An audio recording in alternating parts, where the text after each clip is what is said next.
The Winds of Winter has a lot to juggle, and undoubtedly that is a key reason as to why the text has taken so long to complete. George R. R. Martin has 20-ish viewpoint characters, each of which he needs to create a fully fleshed out character arc for, and then execute that arc over a certain number of chapters, while ensuring that the number of chapters any given character gets will not take away from the other characters, all while weaving these individuals together into larger narrative arcs. It is a lot to do, and today I want to discuss what exactly I expect from each character's arc in The Winds of Winter, talking about not only how many chapters each character will likely get, but what exactly I expect to happen in those chapters, where each character will go, how they will change as a person, and how long I think it will take George Martin to get there in terms of chapter count and page space. I do also want to shout out before beginning, there's a really excellent video by one Admiral Kurd, one of my favorite Song of Ice and Fire YouTubers on the platform, discussing how to fit the Winds of Winter into the Winds of Winter. And in that video, he breaks down each character and says how many chapters roughly he expects them to have in order to make this book fit into one single volume. This video is going to be pretty different from that one. Well, yes, I will be giving characters approximate numbers of chapters that I expect them to have. I'm focusing more on narrative here than fitting this into one single tome, as the longer I've thought about it, the more I've expected the Winds of Winter to be split into two volumes, either for length or split up just at some given point in development. So I'm focusing more on the narrative and story arc of each individual character than necessarily how logistically they're going to fit in here. Starting off here in alphabetical order, the first two characters to discuss are in very similar boats, though not literally, as you'll soon see. The first viewpoint alphabetically is Aeron Greyjoy, which got me a point in Glidus trivia, and he is in a very interesting spot right now. We have one sample chapter from him, The Forsaken, which is one of the best chapters in the entire series. If you haven't read it, you should. And Martin does say in an interview a year or two after that chapter is released that The Forsaken will not be Aeron's only chapter in The Winds of Winter, which is interesting. Martin's obviously not going to say, oh yeah, that's his last chapter, he's going to die in an interview. So this isn't 100% confirmed. I would take it with a grain of salt, but I would not expect Aeron to have much more beyond this one individual chapter. We already see a lot of development for Aeron in the Forsaken chapter, both in terms of his religious views and kind of realizing that he has truly been forsaken by the drowned god, as well as getting more insight into his past and the ways that Euron abused him in his youth, which had previously only been alluded to in A Feast for Crows. I think Aeron probably does need one more chapter to see the Battle of Blood, but that could also be coming from Samwell's perspective and might actually fit better from Samwell's perspective. And I think that Aeron will either die in that battle, or it'll be a Davos Blackwater situation where he doesn't wash up until the next book, and his story is done for the Winds of Winter regardless. I think most of the heavy lifting of his character arc has already happened in The Forsaken. Speaking of A-names who I would be shocked to get more than two chapters, Areo Hotah is an interesting case. He's going off into the sands of Dorne, chasing after Darkstar, with Obara Sand and Balon Swan. He's very likely to kill Balon Swan at some point on Duran's orders, and I do think there is the potential for a very interesting arc there. Areo Hotah is so clearly lawful neutral, but he has these tendencies where he kind of wants to do good somewhat, so I do think there could be an interesting arc there in him having to weigh his vows to kill this honorable man, Balon Swan, because he's an agent of the enemy side. So it's interesting and it could be explored, but I'm not sure there is a ton of room to do so. I'm also not entirely sure how Darkstar is going to factor into the plot as a whole, and I do think that he's going to end up leaving Dorne fairly quickly, whereas I do think Areo, whatever, is going to end up staying in Dorne. I could see a third Areo chapter coming out as like a potential view on Ertaç Martell if absolutely necessary, or if something happens in Dorne. But overall, Areo Hotah is a character who I think is going to be fairly limited in terms of execution of his chapters. Next is an interesting one, Arianne Martell. She's one of three characters who already has two sample chapters for The Winds of Winter, and honestly, out of those characters who have two chapters, hers are my favorite by a very large margin. You can really see the character development that she has undergone since her initial chapters in A Feast for Crows, where she was trying to kind of break out of her father's influence and become a schemer on her own. Now she seems to be directly working for and with Ertaç Martell to advance his plans. I do think she's going to be a fairly prominent character in the Winds of Winter. These two chapters very much set her up to have an interesting arc throughout this book, and I also don't think she's very likely to die.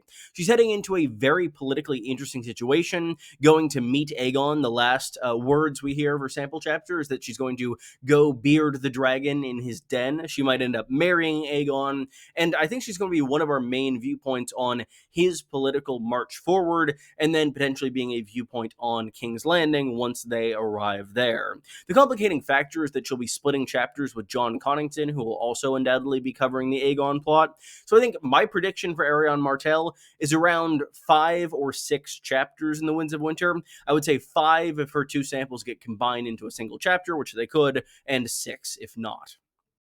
Arya is another interesting case. She's very isolated in Braavos right now, but I'm unsure how much more of Braavos Martin really wants to show us at this point. He's also mentioned having enough Arya chapters to fill a novella, and we should also remember that she was one of his 5 core characters back at the very beginning of the series, so I do think she's going to have at least somewhat of an important arc in the Winds of Winter, but it's going to at least start out fairly removed from all others. My expectation is she will have 2 to 3 chapters in Braavos. I think 2, given the fact that in her one sample chapter for Winds Mercy, we see her burn this identity entirely, and she'll probably end up leaving the Faceless Men soon after, and then maybe having 3 or 4 chapters in Westeros after that. Honestly, I think I would put her around 5 chapters as well. Honestly, maybe a little less than Arianne. Asha's also in an interesting spot. She's very politically important right now. She is a hostage of Stannis, and she is our eyes on Stannis right now, in addition to her brother Theon. And Martin has referenced Asha as being important as recently as May of this year, and he does seem to like talking about Asha. Additionally, the more I've thought about the series as a whole, the more I think that Asha is more likely to survive than her brother Theon, and I do think we are going to have more of her chapters because of this. With that said, I don't think it will be a ton of chapters. We know from the Asha fragment that she will be our perspective on the Battle of Ice. I do think she's going to remain embroiled in northern politics for a little while more, before eventually returning to the Iron Islands and perhaps mounting a rebellion against her uncle Euron from there. I would expect Asha to be at about 4 chapters total.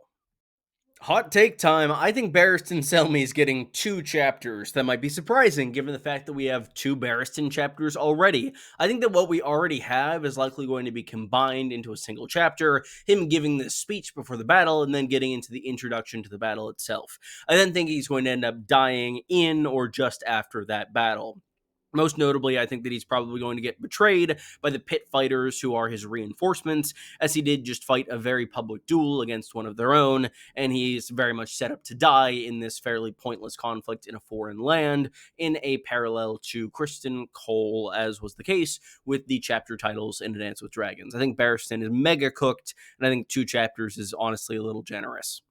Bran is a really interesting one. We know of at least one leftover Bran chapter from A Dance with Dragons, and then we know that Hold the Door is also going to happen, which I would assume would be a different chapter, probably at least one more straight-up training chapter where we see Bran developing his abilities. Beyond that, we will see Hold the Door, which is one additional chapter, probably a chapter traveling south and passing through the Wall again, and then maybe a chapter in or getting to Winterfell. I think Martin is going to try to kind of keep out of Bran's head for most of the story going forward, as all of these magical abilities have great potential to show the reader very important things, but they also have the potential to spoil a lot for the reader, which Martin might not want to do. He's always stayed out of the heads of people like Littlefinger and Varys, because that would spoil things, that would give the game away, that would reveal all of their schemes. And I think Bran is beginning to enter that camp, but I could see us witnessing R plus L equals J through his eyes. So I'd say 4-ish chapters. Brienne is a complete wild card to me. I'm not exactly sure what her arc is going to be in the Winds of Winter. She's right now in the Riverlands with Jaime and Stoneheart and is undoubtedly going to have to deal with all of that. We do know from some hints from Martin that it seems like her and Jaime's stories will stick together for at least part of the Winds of Winter, which will lighten the chapter load on both of them. I think that it'll take probably 4 total chapters to get out of the current predicament with Stoneheart in a satisfying way. Likely a trial by combat against Stoneheart by Jaime, maybe with Brienne acting as his champion. Additionally, the second Red Wedding, which might be Stoneheart and the Brotherhood massacring the Lannisters in the Freys. And additionally, I'd say probably 2 beyond those ones. I think that Brienne and Jaime in total will probably occupy around 8 chapters. I would say probably 4 apiece in my mind, as I do think they have room to go from there. It's just unclear exactly what direction that will be. I also want to ask, is there anything major I've missed when discussing any of these arcs, and you think I've either overrated or underrated the number of chapters any given character needs to get everything done? Let me know in the comments below. While you're down there, leave a like, subscribe, I really appreciate it, and it really helps the channel.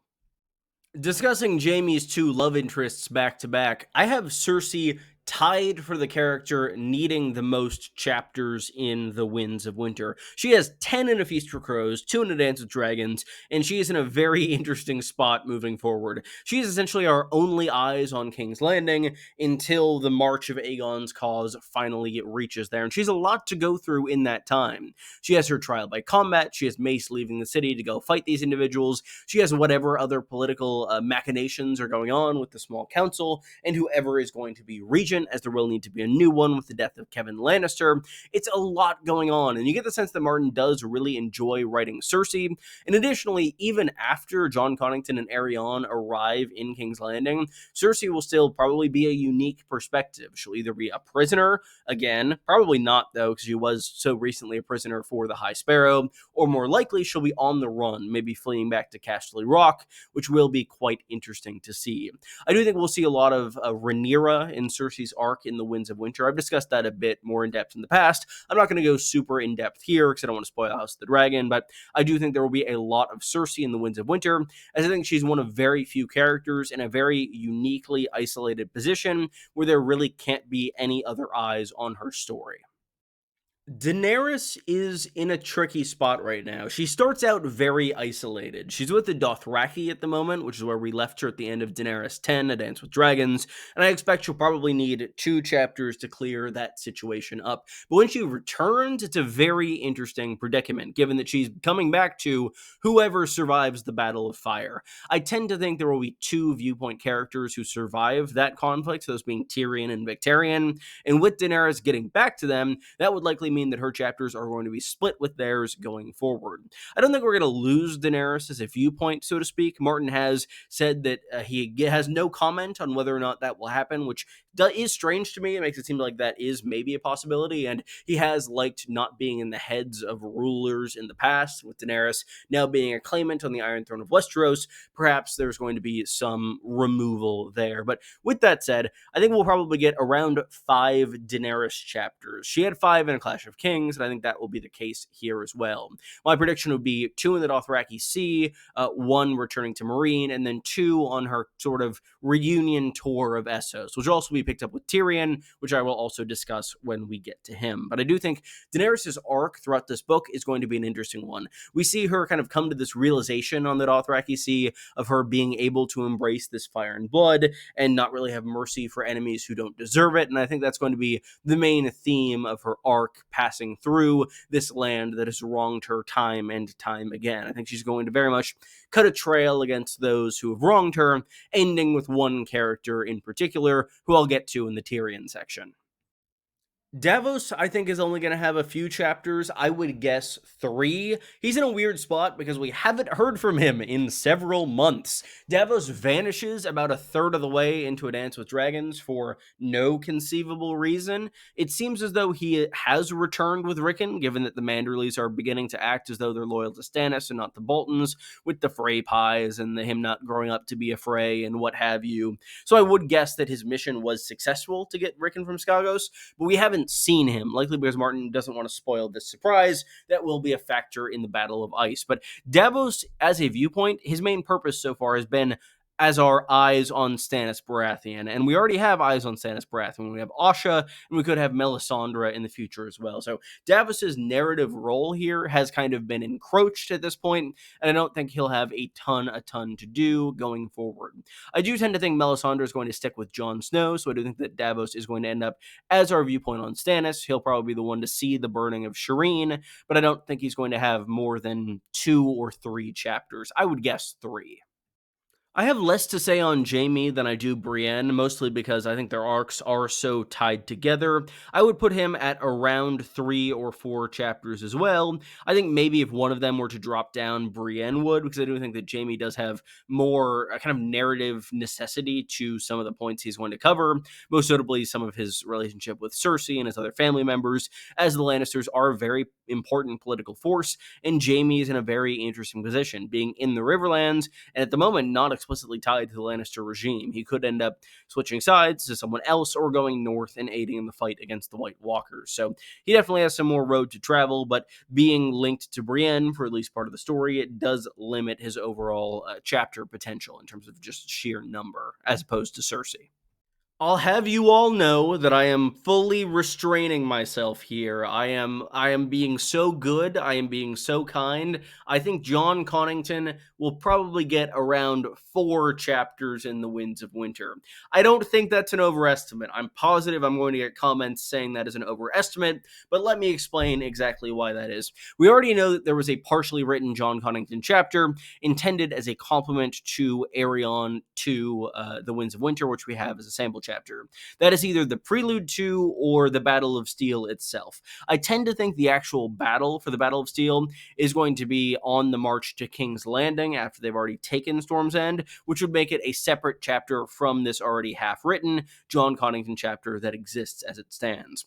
Additionally, I think we need probably 2 Connington chapters. Beyond that, he is the hand of the king, and Martin loves showing these political situations from the viewpoint of not the king himself, but one of its operators. And I do think it's a very interesting place to be. And I also think that being in Jon Connington's head has some explicit merit, as he is our direct perspective on what's going on with him and how the grayscale is progressing and how it is affecting his thought processes. So I think 4 chapters. I think I'll have fewer viewpoints than Arianne, but not by much.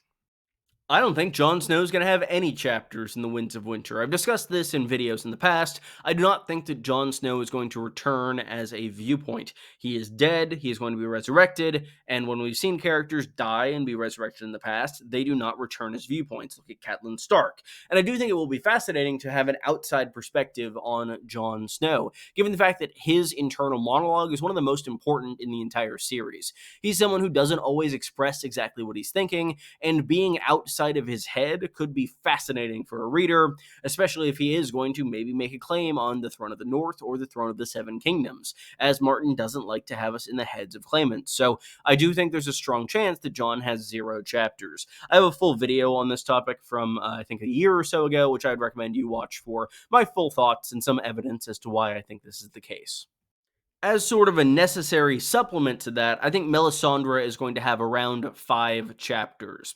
I think Jon Snow not being a viewpoint is pretty likely, and even if he is, there is going to be a lot of the slack at the wall that is going to need to be picked up at some point early on in The Winds of Winter, as it is a very complex political situation that we will need to see, because Martin always likes to have some sort of viewpoint on what's going on with the Night's Watch, and that viewpoint right now is Melisandre, as our 2 Night's Watchmen, Samwell and Jon, are way far away in the Citadel and dead, respectively. And I do think she's going to be a very interesting viewpoint going forward. We are headed into very magical times, and I think that Melisandre's arc is very much going to be consumed with not only the others themselves as a threat, but her own power, and I think Jon Snow a fair bit as well, given the fact that I think bringing Jon back from the dead, while I do think it's going to be intentional on Melisandre's part, I think that she might not think that it's going to work, and I think that she's going to be amazed and maybe begin thinking that Jon Snow is Azor Ahai rather than Stannis Baratheon. And I'm not saying I think Jon Snow is Azor Ahai. I don't really know who's Azor Ahai, but I think she certainly will. Samwell Tarly has had 5 chapters in the 2 books in which he's served as a viewpoint, and I think he's probably going to have 5 again because, as mentioned, he's pretty politically isolated from all of the other viewpoint characters. Well, yes, Aeron is currently sailing close to Old Town. I do not think we are going to have an Aeron perspective being that prominent in the series going forward. I think he's either going to die or going to fake out death in the Battle of Blood, not to return until A Dream of Spring, whereas Sam is our view on the Citadel, the goings on of the Maesters, and I do think we're going to have a training arc of sorts for Sam. He needs to become a Maester, and we're going to need to see exactly what that entails. And there are so many interesting characters who are players in the Citadel right now. We get a taste of that through the prologue chapter of Feast for Crows and Sam's final chapter in that same book, but we really don't flesh it out all that much. I do tend to think that Sam is going to leave the Citadel by the end of the Winds of Winter. I don't know whether or not his training will be completed by that point, as there will be a lot going on, perhaps an Ironborn invasion that he will have to face. But I do think that 5 chapters will be a good kind of arc for him, as in the past, it has also been a good arc for him. We've seen him have these massive changes of character throughout A Storm of Swords, and in A Feast for Crows, he's just on a boat for a while. I think his arc in Winds will be better. This is Editing Quinn coming in from the top rope here, as I forgot to record a segment on Sansa when I was initially going through this behemoth of a video, but I do think she's going to have quite an interesting arc. She's fairly isolated in the Vale at the moment, in her kind of Cersei-like position, being our only eyes on a fairly politically interesting area that hasn't had a ton of focus in terms of the recent series, or even the entire series as a whole. Her arc in the Winds of Winter will likely be becoming Sansa Stark again. We have one sample chapter from her perspective, Elaine 1, where she is still posing as Littlefinger's bastard daughter, as the two are preparing for this tourney of winged knights to give Sweet Robin a Kingsguard of his own. We see the build up to this event. I think it's going to take at least 1 chapter, probably just one, though a longer chapter, given the fact that Martin might want to expand this event, but doesn't really have the room to do so. Beyond that, I think Sansa's arc is going to have a couple more chapters in the Vale, before eventually going back to the north and re-embracing her role as Sansa Stark. I do tend to think that will involve killing Littlefinger at some point, as was the case with that prophecy of this girl slaying a giant, which is the Titan of Littlefinger's sigil, in a castle made of snow. But overall, I would predict Sansa to have about 5 or 6 chapters, as she is in a very interesting spot right now and in the middle of a very intense character arc of self-discovery. I only think Theon's going to have around 3 chapters. My thing with Theon is, as perfect as his chapters are in A Dance with Dragons, and as much as I love his sample chapter for the Winds of Winter, I kind of think his character arc is near done. The only thing he really needs to do is interface with some Stark, likely Rickon or Bran. My thought would honestly be Rickon. Bran has enough other stuff going on, despite being our view on Theon's invasion in A Clash of Kings, and I do think it would be interesting to see Theon perhaps sacrificing himself for Rickon so the young Stark could live, rather than just, dying pointlessly against the Night King. We know that from this sample chapter we have of Theon, he is a prisoner of Stannis right now, and Asha is supposedly trying to get him executed before a heart tree, rather than him being burned. It seems pretty likely that this will be a fake-out execution, and Theon will survive, as he is a very I was going to say powerful, valuable prisoner. And I do think that beyond that, he has some value in invalidating the Kingsmoot, most notably through informing Asha that he could have a bastard aboard the Mirabelle, the ship that he starts his journey in Clash of Kings on. But I don't think he needs many chapters to do that. I think he'll be around 3 in the Winds of Winter.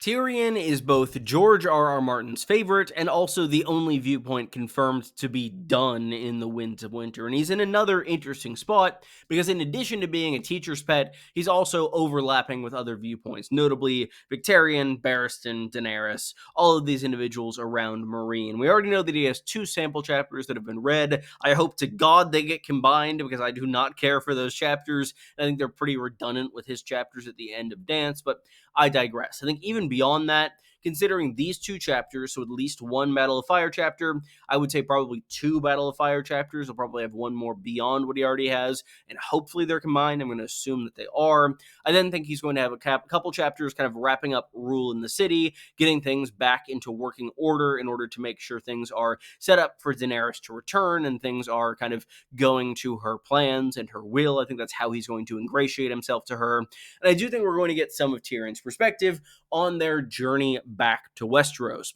Most notably, I think he'll probably end up being our viewpoint on the stop on Volantis, which will be interesting because he was there with Jorah most recently. And I think that the core to his and Daenerys' arc is going to be twofold. One, he's going to inform Daenerys about young Griff and this plan they have to claim Westeros before she even gets there, kind of setting the two against each other. And then I think he's going to set Daenerys against Illyrio.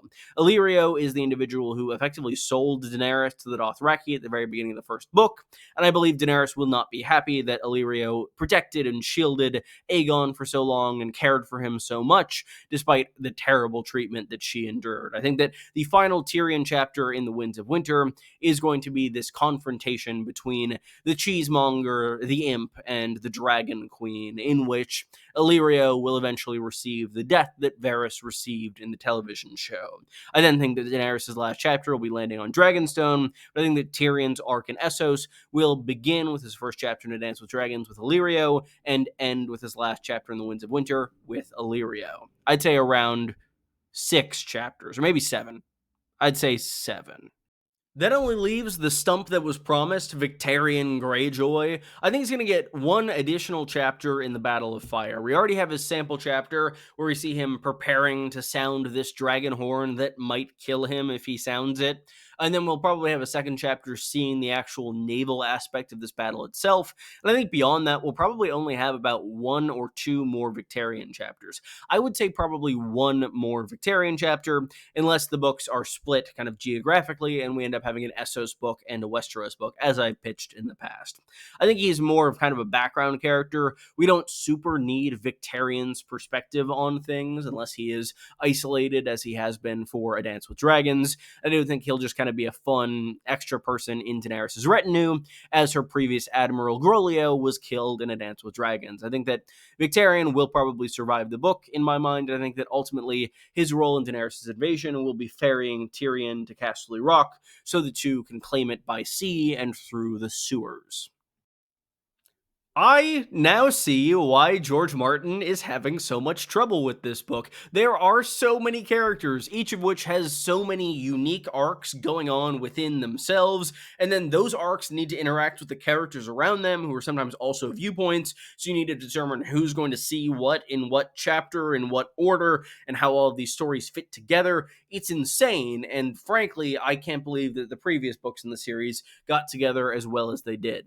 I do genuinely believe that Martin is going to finish The Winds of Winter, and I think that he is closer than many give him credit for, but I don't envy the task of having to tie all of these arcs together, as I think the last part of completing this book is probably going to take the longest. Thank you all so much for watching. If you enjoyed, be sure to leave a like and subscribe. I really appreciate it, and it really helps grow the channel. I have many more videos for you on A Song of Ice and Fire, House of the Dragon, Game of Thrones, Dunk and Egg in the very near future, and I look forward to sharing all of those with you. I've been Quinn the GM, and I greatly appreciate you watching this very rambly video. I'll see you soon. Goodbye.